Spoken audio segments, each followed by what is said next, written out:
All right, hello and welcome back to another episode of Just a Girl from Cleveland. This is episode 153. I am sitting here with you right now, basically 1 week away from the first NFL regular season game, a little over a week.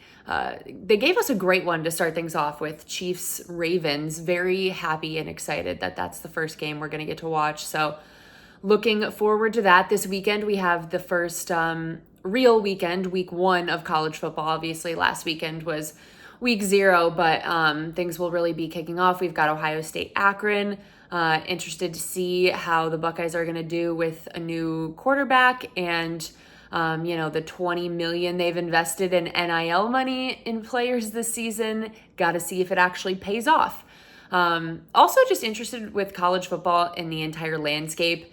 A lot of new matchups that we're going to see with the conference realignments and the college football playoff being expanded and a new factor this year. So there's a ton changing there that I'm really, really interested to see how it's all going to go. But I am so happy to have football back. I can't even explain how happy I am to have football back. It warms my heart. I guess just like general housekeeping before we get into some of the football topics today. Last week I was in New York City. Been there a number of times, always have a good time in New York, but this was the first time I went to a sporting event in New York City. Went to a couple baseball games, went to Citi Field and saw Mets Orioles, and then saw 2 Guardians Yankees games at Yankee Stadium. Overall I actually think I liked Citi Field better than Yankee Stadium. I feel like Yankee Stadium has this reputation because it was the first of like the new stadiums being built back in the day, and it was really hyped up at the time to be this like big project and the new Yankee Stadium. I personally didn't really love it that much. Like it didn't feel that unique or that it had like these cool features. I thought Citi Field actually had more cool features. Like a lot of the signs would be like flashing lights, like very New York vibes, compared to Yankee Stadium, where I feel like even just like all the concessions looked the same, like nothing was really standing out. The bars outside of Yankee Stadium were very fun, but the actual stadium, I didn't really get the hype. Shockingly too, Yankees fans were like fairly nice, which I was a little surprised by. I thought they were going to be more feisty with, other people there wearing Guardians gear, but they didn't really care about the Guardians as much. Like I was like, oh, I hate the Yankees. Like, let's go. I don't think they feel passionately about us in that way. They're just kind of like, oh, Cleveland, which, got to put some respect on our name sometimes. We did win one game while I was there. It was the 12-inning game, extra innings, just back and forth, brutal. But it was good to be there for an actual win. So exciting to see all of that as we are cruising here through baseball season. Okay, but lots of football topics to get into today. That's going to take up the majority of our time here. So I want to get into a couple random topics. Then we're going to do the 53-man roster Cutdown that was announced today, going through some of my thoughts on that, where things are going to go in the coming days. And then lastly, I want to go through some fun bets for the 2024-2025 season. I honestly ended up doing way more than I probably should have, but I do, do it responsibly. I do very, very small amounts for each bet. It's more just for the vibes that if you hit it, it's a lot of fun to hit it. So do not bet crazy money. Just don't do that. I don't think that's a smart way to live. Just throw a couple bucks on some of these just for fun, just to root something on. So I'll go through those at the end. Okay, so a couple random topics, like I said, before getting into the 53. I want to talk about JOK's extension because I know this happened kind of a long time ago now, but it happened right after I recorded last time, as always. And he signed a 3-year deal worth up to $39 million with $25 million guaranteed. This puts him about 6th highest paid linebacker in terms of salary per year, kind of just behind Patrick Queen. I honestly thought he would get more. So I was, fairly happy from a team perspective with this deal, just in terms of the upside for him and what we saw from him, especially last season.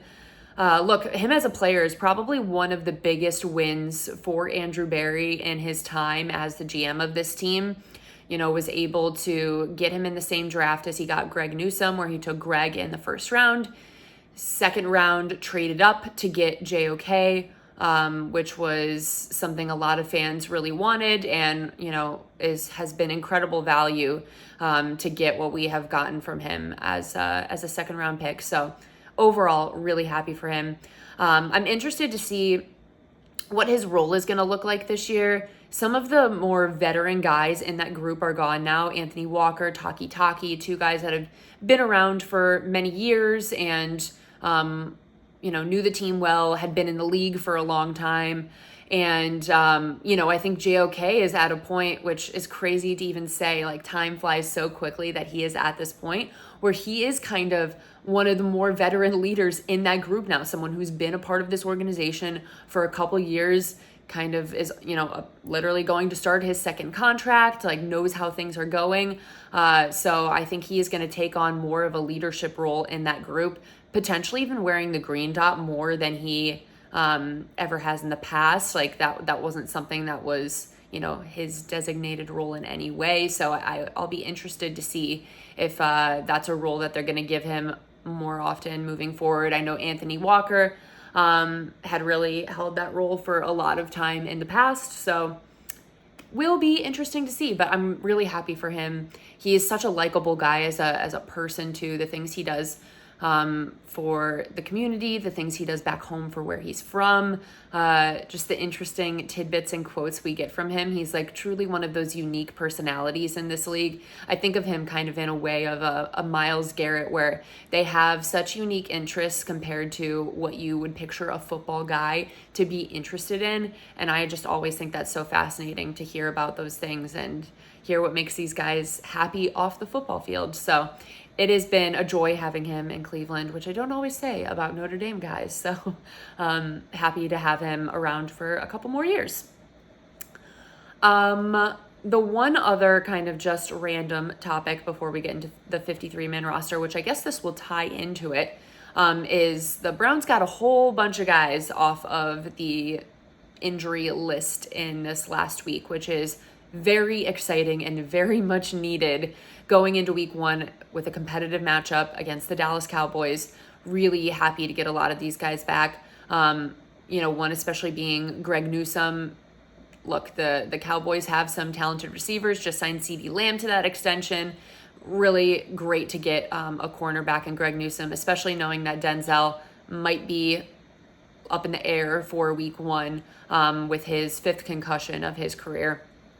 Also got back Jack Conklin after his massive injury last year. Really good to get him back. Dalvin Tomlinson, another big one. D'Anthony Bell, also off the PUP. The last one is Jedrick, who came off the PUP list, which obviously a big deal to have an offensive lineman back along with Conklin. Like, we very much need those two in general. I'm not sure if Jed is going to be ready for week one. It seems like all of the other guys have been kind of out there practicing now. Jed, they're still being kind of cautious with. So I don't know if he's going to be back for week one. But hopefully that will be the case. If not, hopefully now that he's off the PUP, that means he's coming back fairly quickly here. So good news, great time to be getting a lot of those guys healthy. Obviously, Nick Chubb, they put on the PUP list, so he will not be, playing in the first 4 weeks of the season, which is pretty much expected with the kind of injury he had, the kind of recovery it takes. It's that tracks very much. I think it was wishful thinking to think that he could come back and look. If anyone was going to do it, it was going to be Nick Chubb because he is a superhero. But it kind of makes sense there. So hopefully we get him back in 4 weeks and he'll be able to have a great season ahead. We will see. Okay, so getting into the 53-man roster, I think I'm going to go through some of the guys that are like waived, terminated, contracts terminated, those type of things first, and then kind of get into some of the guys that made it, surprises I had, just how I'm feeling in general. So A couple guys that were waived, I would say, that surprised me were, I guess not surprised me.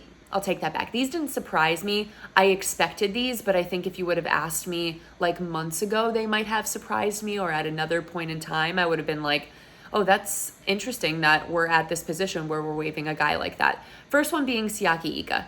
I'm not in any way shocked in this moment in time that he got waived because of the way he's been performing, and truly since we drafted him has not been able to produce at a level that's needed, especially for a third rounder. If you would have asked me that when he was drafted, I would say that's crazy that we are already moving on from a third rounder. But, you know, in a way, I really respect Andrew Berry in the front office for realizing they were wrong and making a move. I think one of the worst things you can do is hold on to something that you know was wrong because you don't want to admit you were wrong about him.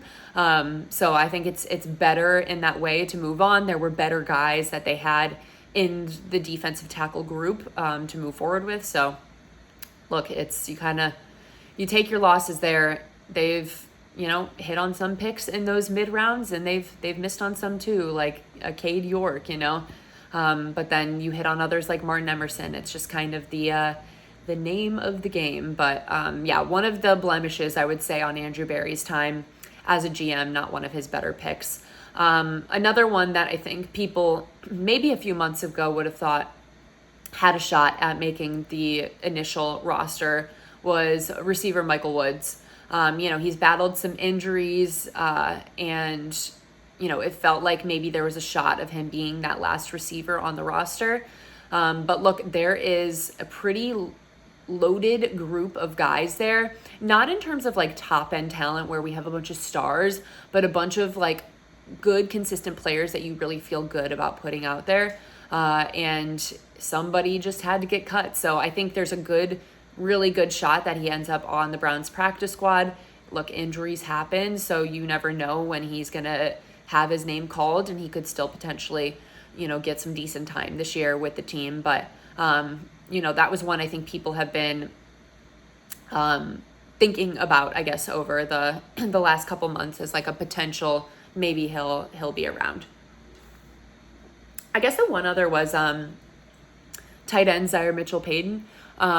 Just because they only kept 2 tight ends on the current roster, the initial 53, you know, that's probably going to change. But, you know, I think they'll probably try to get him back on the practice squad as well. I'm not really sure there. But, yeah, I think that one might have been a little shocking to some people. Just you would expect to have probably 3 tight ends on that initial 53. I think more of the shocks for people came in the contracts terminated. The 2 that really shocked me were Deontay Foreman and Jermaine Ifedi. When I saw the original post, I was like, oh my God, why are they terminating these contracts? Like, there's currently only 2 healthy running backs on the roster, so getting rid of Foreman seemed crazy. Ifedi at tackle, like we obviously have our struggles at tackle. I thought he was probably going to be making that, but you know, upon looking into it more, hearing from a lot of the organizational experts who understand all of the intricacies of the rules of what these teams can and cannot do and how they kind of mess with the rules to get guys where they want them, it seems like these 2 are going to be back. It's just, you know, more so timing and a way to work around some of the rules that exist. The other one I think that'll probably be back is James Prochet. I don't think he had any shot of making the initial 53, but I think maybe he could be someone that ends up on the practice squad. So we'll have to see kind of with that one as well. But yeah, it was pretty crazy when I saw the Deontay Foreman one. I was a little bit shook by that. Now knowing that he's probably going to be back in court, according to literally just about everyone on Twitter, you know, I feel a little bit better about the situation there. The one other situation, I guess, with a guy who's not on the initial 53 is that Michael Hall was placed on the exempt commissioner permission list. Obviously, he has an ongoing incident about a domestic dispute with his partner and child, really serious allegations out there. So I have no idea what's going to happen with that situation, but the commissioner's exempt list has been put in place with him, so that's something we'll have to keep an eye on. But yeah, some really serious domestic abuse allegations being made against him. Okay, so let's get into kind of some of the shockers then, I guess, on the initial 53. I've touched on a couple of them a little bit. One being the tight ends that I was surprised it was just Njoku and Jordan Akins, but I think they'll either find a way to bring a third back at some point. I saw someone online mention, like, keep an eye out for Harrison Bryant. I'm like, oh my God, he might be back. We'll see. They do love to bring guys back that have been comfortable with the system, who know what's going on in Cleveland. Like, they stick to the guys that they know. So I actually wouldn't be so surprised to see that if for some reason he was available to us. They kept 4 quarterbacks to start things off on the initial 53. So Deshaun, Jameis, Tyler Huntley, DTR, all on that initial 53. I think this is a clear indication that they are trying to make a trade for someone, and that trade is probably incoming. Who knows? It could have happened while I'm sitting here recording this right now. I think that's probably happening soon. I am really curious to see who it actually is for. There were a lot of rumors floating around today that they were even going to be taking calls about Jameis, which was really shocking, and I don't feel good about that at all. As much as I love DTR, as high as I am on him, I think he had a great preseason. I think he's shown a ton of improvements, including in his confidence. But I just don't feel good about knowing that we have a quarterback that we don't really know what he's going to look like. He dealt with a major injury last season and is coming back from that now. And there is a good chance that at some point we're going to have to turn to a backup quarterback. I don't know if I'm ready to have that be just DTR. I feel like Jameis is more of a veteran in this league, and I'd feel a little bit more comfortable if we at least had him on the roster as well.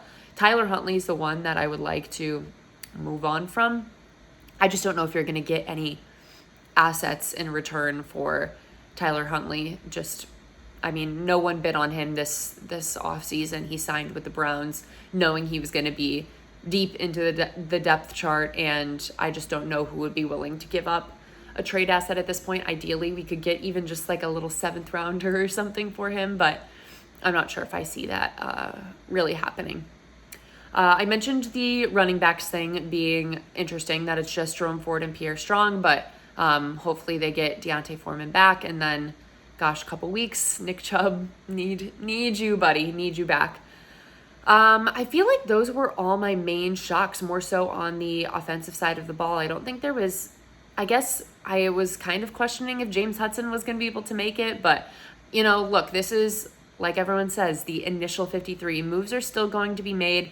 Things are, in flux. This is not what they're going into week 1 with by any means. Like, lots of this is still going to change, so I'm not, holding myself to any of these guys listed on here right now.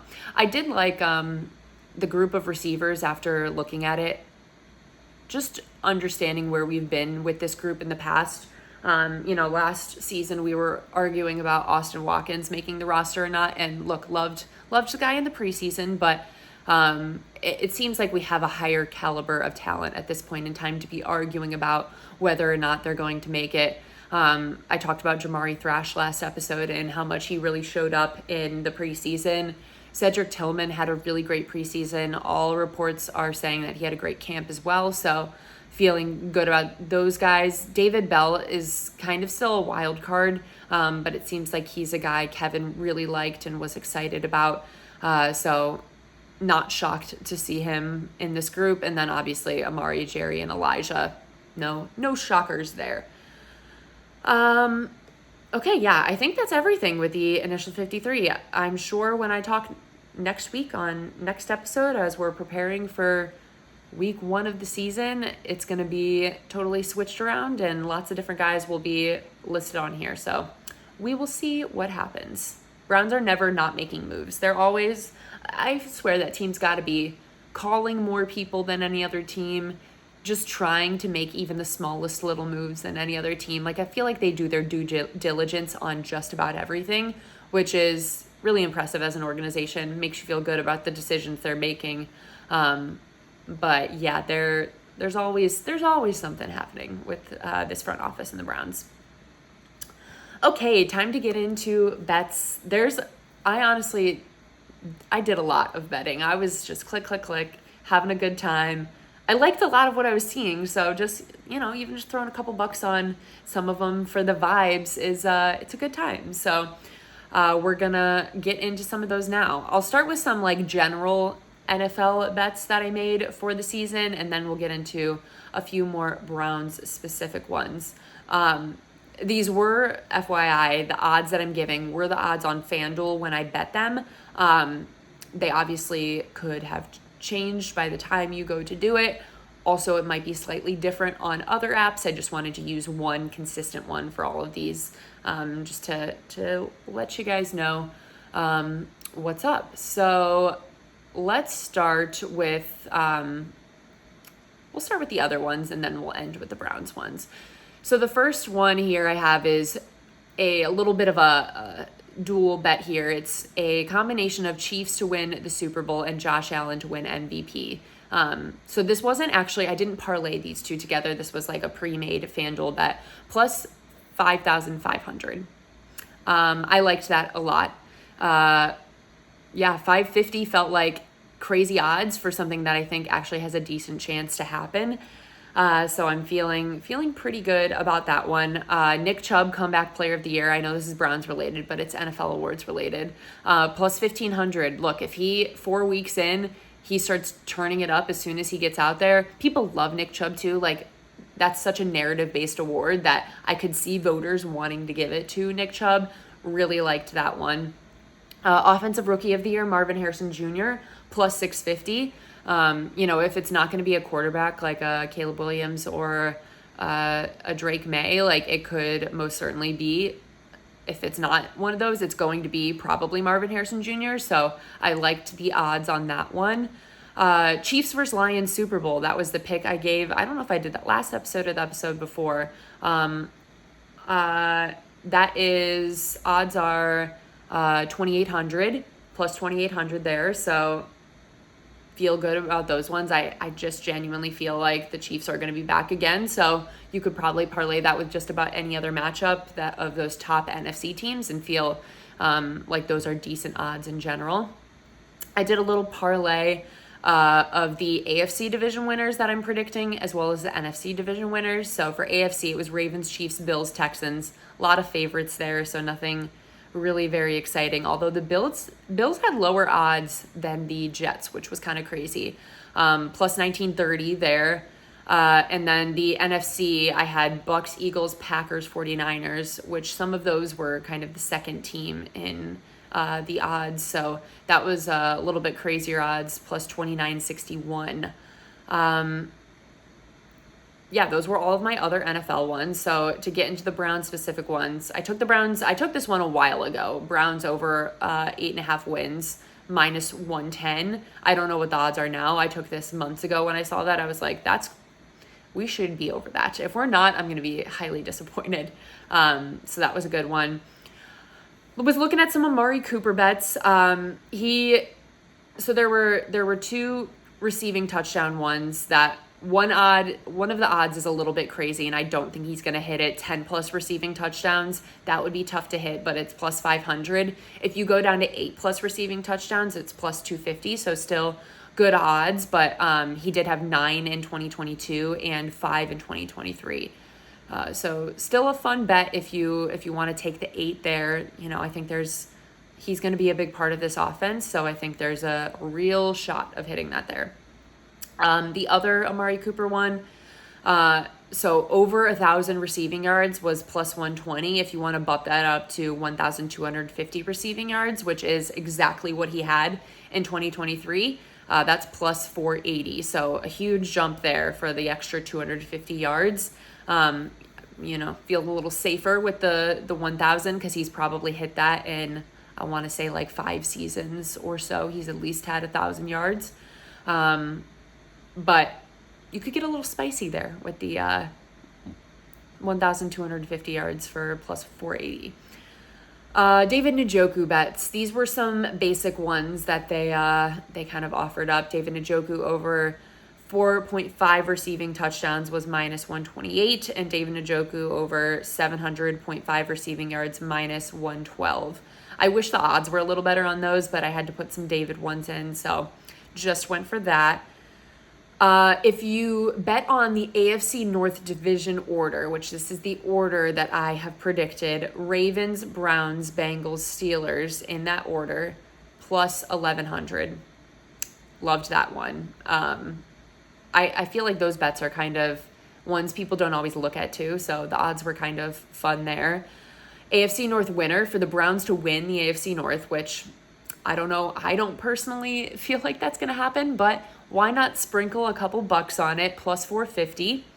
Browns to make the playoffs, plus 144, which I felt like compared to this next one, I was a little shocked in general by those odds. The next one is Browns to be an AFC wildcard team, plus 250.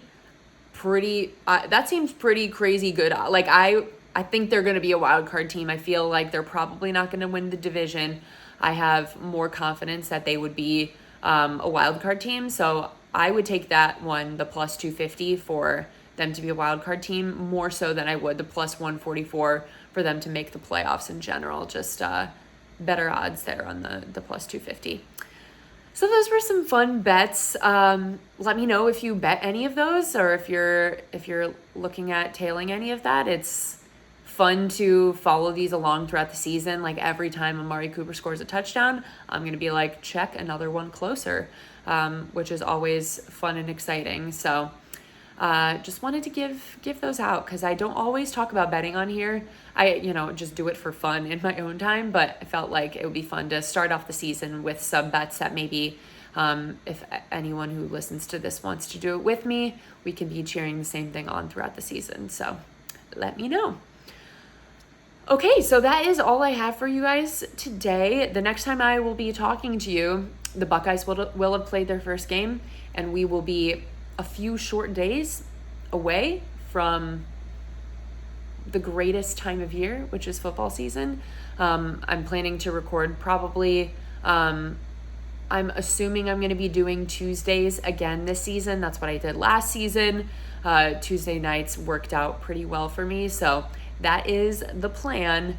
And we're going to get back into the every single week because football season is here and I've got things to say. So excited to have you all along with me. Thank you guys so much for listening. If you could leave me a review or rating, subscribe on the YouTube, leave a comment on the YouTube, share with a friend, all of that good stuff. I very much appreciate it. Football is back. We did it. We made it. We got through it. We are here. It has arrived. Let's do this. Go Browns.